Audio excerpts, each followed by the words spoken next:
요한복음 14장 1절에서 14절 주님께 구하는 자가 큰 일을 한다라는 말씀의 제목으로 우리 함께 오늘 하나님의 은혜의 말씀을 나누고자 원합니다. 요한복음은 예수님께서 자기에게 주신 자들을 사랑하시되 끝까지 사랑하셨다고 말씀합니다. 예수님께서는 죽기 전에 제자들의 발을 씻기셔서 더할 수 없는 사랑을 보이셨습니다. 그리고 그가 잡히시던 밤에 제자들은 잡히지 않게 하심으로 내게 주신 자 중에 하나도 잃지 않으리라는 말씀을 이루셨습니다. 또 주님께서 부활하신 뒤에 두려워 떠는 제자들을 찾아오셔서 평안을 주시고 그들에게 필요한 음식을 미리 예비해 주셨습니다. 예수님께서는 창조의 처음부터 아버지의 대행자로 만물을 지으실 때 함께 하셨고 이 땅에 오셔서 제자들과 함께 계셨습니다. 이후 부활하신 뒤로 지금까지 영원히 함께 계십니다. 주님께서 아버지께로 가신 것은 제자들을 버리시고 떠나신 것이 아닙니다. 그가 떠난 것이 오히려 그들에게 유익하니 근심하지 말라고 권면하셨습니다. 이처럼 주님께서는 사랑하는 자들을 끝까지 사랑하셨습니다. 요한복음 13장에서 17장까지는 예수님께서 하신 고별사의 내용입니다. 예수님께서는 사단에게 팔려 십자가를 지고 고통과 고난 속에 비참하게 죽으실 때가 가까웠지만 주님은 제자들을 끝까지 버리지 않고 사랑하셨습니다. 제자들에게 생명을 얻게 하시려고 그의 생명을 주신 것이기 때문에 염려하지 말라고, 평안하게 거하라고, 주님을 하나님으로 믿고 흔들리지 말라고 고별사를 하셨습니다. 주님께서 제자들을 버리신 것이 아니라 더 좋은 처소를 예비하러 가시는 것입니다. 그리고 다시 오셔서 제자들을 자기 있는 곳으로 인도하시겠다고 말씀하셨습니다. 아들의 죽음은 연약한 자의 죽음이 아닙니다. 아버지께서는 세상에 생명을 주시기 위해 아들을 십자가에 죽도록 하셨습니다. 제자들은 아들의 죽으심의 길을 통해서 아버지를 알고 아들의 죽으심을 통해서 더 영광스러운 처소로 옮겨가게 될 것입니다. 그래서 이 아들은 길이요 진리요 생명이십니다. 여기까지 내용이 지난번에 우리가 함께 나누었던 말씀이고 오늘부터는 12절을 중심으로 해서 생각해 보고자 합니다. 12절에서 14절의 말씀은 예수님께서 아버지께로 가시는 두 번째 이유를 말씀하고 계십니다. 예수님께서 아버지께 가시면 제자들이 하나님의 아들이 하셨던 일을 할 것이고 그보다도 더 큰 일을 할 것이라고 말씀하십니다. 또 아들의 이름으로 구하면 그가 시행할 것이라고 하십니다. 먼저 본문 11절에서 12절의 말씀을 보겠습니다. 내가 아버지 안에 거하고 아버지께서 내 안에 계심을 믿으라. 그렇지 못하겠거든 행하는 그 일로 말미암아 나를 믿으라. 내가 진실로 진실로 너에게 이르노니 나를 믿는 자는 내가 하는 일을 그도 할 것이요 또한 그보다도 큰 일을 하리니 이는 내가 아버지께로 감이라. 하나님의 아들은 아버지를 행하시는 분이십니다. 제자들에게 큰 일을 시키시는 아들로 자신을 증거하십니다. 아버지와 아들은 같다는 말을 우리는 많이 듣습니다. 그런데 요한복음과 구약의 개념이 조금 다릅니다. 구약의 선지자는 하나님의 대리자입니다. 보내심을 받은 자는 보내신 분과 같기 때문에 선지자의 말을 듣는 것이 그를 보내신 아버지의 말을 듣는 것이고 선지자를 거절하는 것이 그를 보내신 하나님을 거절하는 것입니다. 그러나 선지자가 아버지 안에 있고 아버지는 선지자 안에 계시다는 교제가 구약에는 없습니다. 모세에게 임한 영이 그들에게 임해서 그런 직무를 수행해도 요한복음에서 말하는 교제의 방식으로 함께 거한다라는 표현법은 구약에서는 없는 것입니다. 신약에서도 아버지는 아들 안에 있고 아들은 아버지 안에 있다는 말을 존재론적으로 설명하지 않고 모세의 제도를 토대로 해서 설명합니다. 하나님께서 이스라엘 백성 중에 집을 짓고 함께 계셨습니다. 이스라엘의 최고 대표자는 하나님의 집에 출입할 수 있었지만 지성소 안에 들어갈 수 없었고 휘장 밖에서 하나님과 동거했습니다. 그러나 요한복음에서는 이 아들은 하나님과 대면에 계셨던 분이라고 증거합니다. 아들은 하나님의 품속에 계셨던 분이십니다. 그는 영원한 사랑의 교제 가운데 계셨습니다. 이 아들은 아버지의 일을 행하시는 분이시고 자기 자신을 아버지와 동등하다고 증거하셨습니다. 이스라엘 백성은 아버지께 가까이 갈 수 없었지만 아들은 아버지 품속에 계시다가 오신 분이시고 지금도 아버지와 친밀한 교제 가운데 계신 분이라고 설명하는 것이 모세 제도를 토대로 해서 아버지와 아들을 설명하는 것입니다. 본문 12절의 말씀을 다시 보겠습니다. 내가 진실로 진실로 너에게 이르노니 나를 믿는 자는 내가 하는 일을 그도 할 것이요 또한 그보다 큰 일도 하리니 이는 내가 아버지께로 감이라. 주님께서 아버지께로 가시는데 이제 아들만 아버지의 일을 하는 것이 아니라 제자들과 아들을 하나님으로 믿는 모든 자들이 아들의 일을 할 것이고 그보다 더 큰 일도 하리라고 말씀하십니다. 아들이 아버지께 가시는데 그가 가시는 것이 제자들에게는 두렵고 떨리는 것이 아니라 아버지의 영광스러운 처소로 인도하는 것이고 아버지의 일을 행하는 제자들을 만들기 위해서 가시는 것입니다. 이 부분의 내용을 공간복음과 비교해 보면 그 차이점을 좀 더 특성 있게 볼 수가 있는데 공간복음에서는 예수님께서 12제자들을 사도로 부르시고 그들에게 권능을 주셔서 귀신을 쫓아내고 병든 자를 치료하도록 하셨습니다. 누가복음 10장에서는 12제자에게만 권능을 주신 것이 아니라 70인 제자들에게도 권능을 주셔서 병든 자를 치료하도록 파송하셨습니다. 그러나 요한복음에서는 제자들에게 이런 일을 시키지 않습니다. 제자들이 누가 가서 어떤 이의 질병을 고쳤다는 그러한 내용은 요한복음에 기록되어 있지 않습니다. 이것이 바로 요한복음의 특징이라고 할 수 있고 주님께서 이 땅에 그리스도로서 하나님으로서 제자들을 가르치고 그의 하나님됨을 증거하는 것이 요한복음의 기록 목적임을 알 수가 있는 것입니다. 요한복음에서는 제자들을 부르실 때 와보라, 함께 거하자 말씀하십니다. 요한복음에서는 주님과 제자들의 관계를 함께 거하는 것이라고 말씀합니다. 제자들은 주님과 함께 먹습니다. 그의 옆구리에 손을 넣어 보았습니다. 예수님께서 하나님의 아들이심을 여러 가지 증거로 제자들에게 가르치셨습니다. 그래서 요한복음에서는 예수님의 제자들이 예수님과 행하시는 무슨 일을 했다는, 예수님께서 행하시는 무슨 일을 했다는 말이 없습니다. 주님께서는 아버지께로 가시면 그는 자기 백성의 대표로 아버지께로 가시는 것입니다. 그가 아버지로부터 보내심을 받았다가 아버지께로 가면 그의 제자들을 영광스러운 아버지의 처소로 옮기실 것입니다. 그리고 제자들은 이 아들이 행한 일보다도 더 큰 일을 행할 것입니다. 아버지와 아들이 영원한 사랑의 교제 가운데서 아버지께서 행하신 모든 일을 아들에게 보이셨고 아들은 아버지의 말씀과 행동을 통해서 아버지를 증거하셨습니다. 이 아들이 아버지께 가시면 제자들도 그런 교제 가운데서 아들의 일을 그들이 할 것이며 그보다도 더 큰 일을 할 것입니다. 여기에서 더 큰 일은 무슨 일일까요? 우리 주님께서 행하신 일보다 더 큰 이적을 행한다는 말일까? 예수님께서 5,000명을 먹이셨는데 우리는 10,000명을 먹인다는 말일까? 예수님께서 38년 된 병자를 고치셨는데 우리들은 50년 된 병자를 고친다는 말일까? 물론 우리가 그렇게 생각할 수 있는 요소들이 성경에 있습니다. 베드로는 그림자만 지나가도 병자가 치료를 받았습니다. 바울도 죽은 자를 살렸습니다. 이런 방식으로 비교하면 더 큰 일을 한다는 것은 예수님이 하지 못했던 것을 제자들이 한다고 이해할 수 있을 것입니다. 주님께서는 제자들뿐만 아니라 나를 믿는 자는 이라고 말씀했기 때문에 우리들도 예수님께서 하지 못했던 일을 할 수 있다고 이해할 수 있습니다.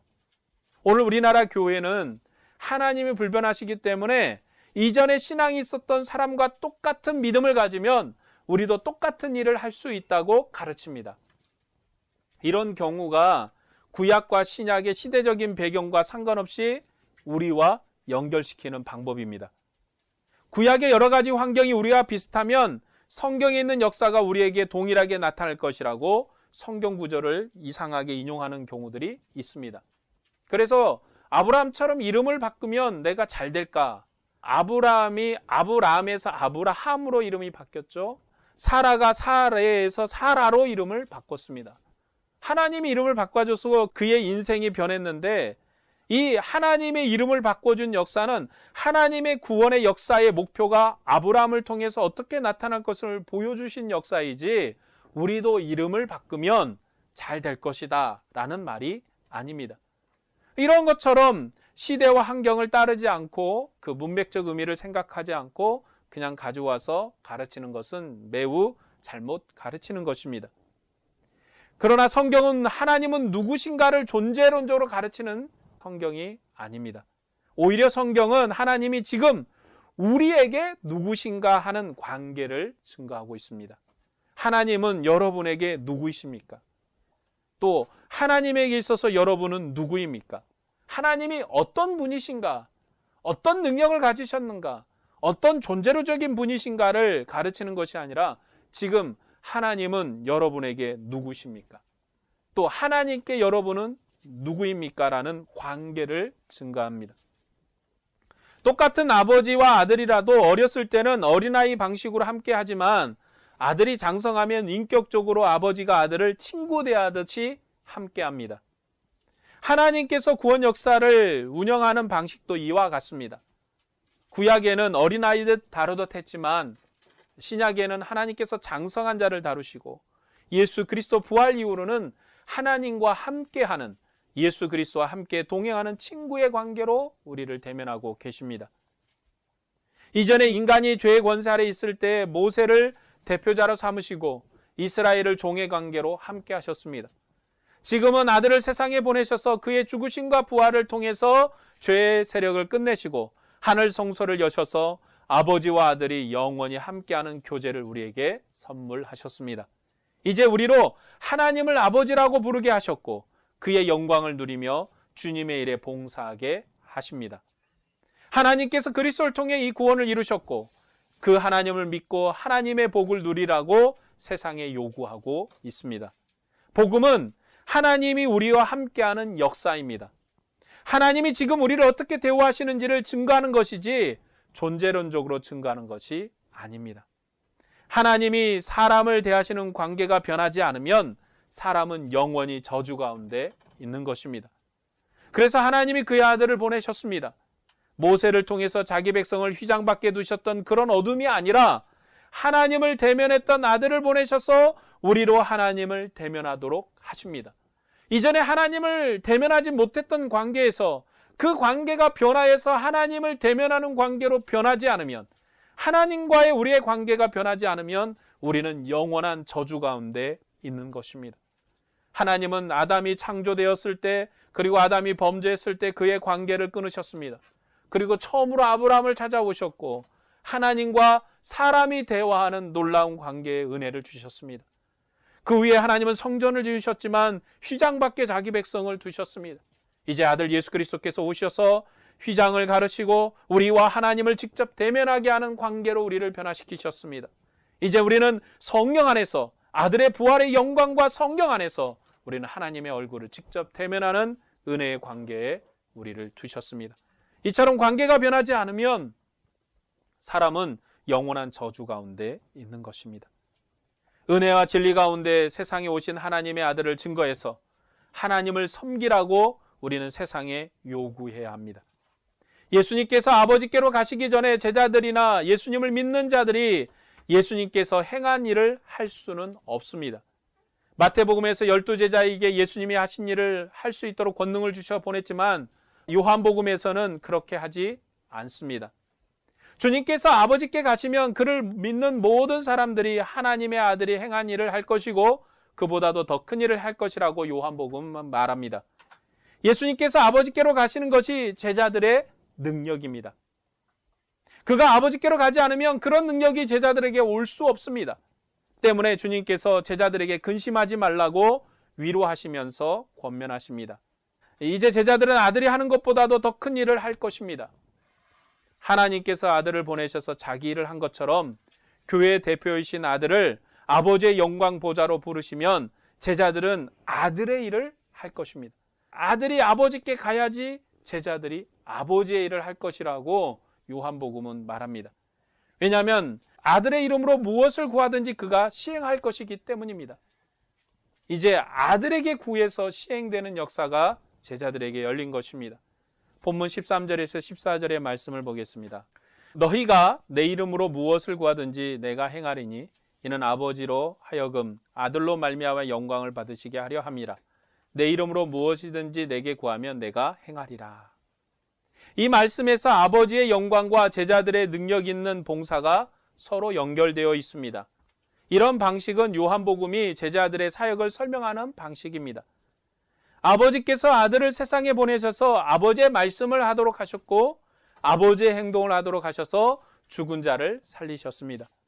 이 아들을 통해서 아버지의 모든 영광이 나타났습니다. 그렇기 때문에 아들을 믿는 자는 아버지를 믿는 것입니다. 아버지의 모든 일이 아들에게서 나타났고 아들의 영광이 곧 아버지의 영광이기 때문에 아들을 믿는 자는 아버지를 믿는 것입니다. 아들은 아버지를 떠나 존재하지 않습니다. 아버지와 아들은 영원한 사랑의 교제 가운데 있고 아버지의 모든 지식은 아들에게 있기 때문에 아들은 아버지를 떠나지 않습니다. 그가 행하는 모든 일은 아버지의 뜻입니다. 이것이 아버지와 아들의 영원한 사랑의 교제입니다. 아들의 모든 일이 아버지의 일이기에 그는 아버지의 기쁘신 뜻을 따라 행하시지 단독으로 일하지 않습니다. 이것이 영원한 사랑의 교제의 핵심입니다. 아버지의 영광이 아들의 영광입니다. 그 영광을 가진 주님께서 너희가 내 이름으로 무엇을 구하든지 내가 행하리라고 말씀하십니다. 이전에는 하나님께 기도했습니다. 아버지께 기도했습니다. 그러나 그들 중에 계신 주님께 기도한 적이 없었습니다. 그는 분명히 아버지의 말씀을 하셨고 아버지의 일을 행하셨지만 그에게 구하지 않았습니다. 그러나 이제 아버지께 구하면 아들의 이름으로 주실 것이라고 말합니다. 그가 아버지께로 가시기 때문에 아버지께서 친히 제자들을 사랑하실 것입니다. 그런 사랑의 교제의 방식으로 말씀하십니다. 제자들이 예수님의 이름으로 기도하면 하나님의 아들 예수께서 시행하실 것입니다.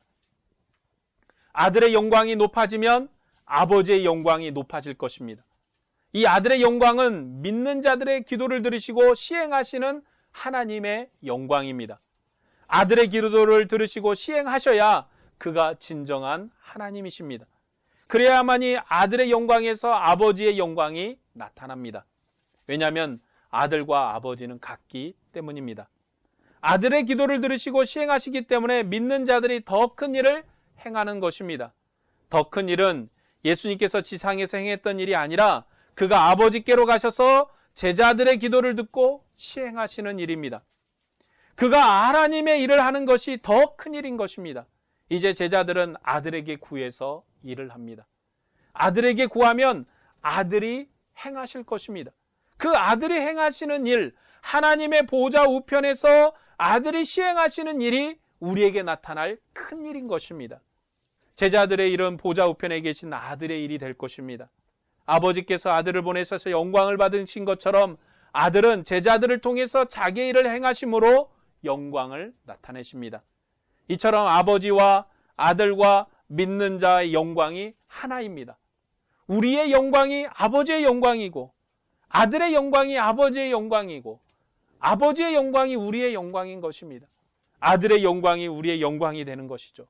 그래서 하나님은 우리로 말미암아 주의 영광을 드러내서 자신이 스스로 영광되게 하실 것입니다.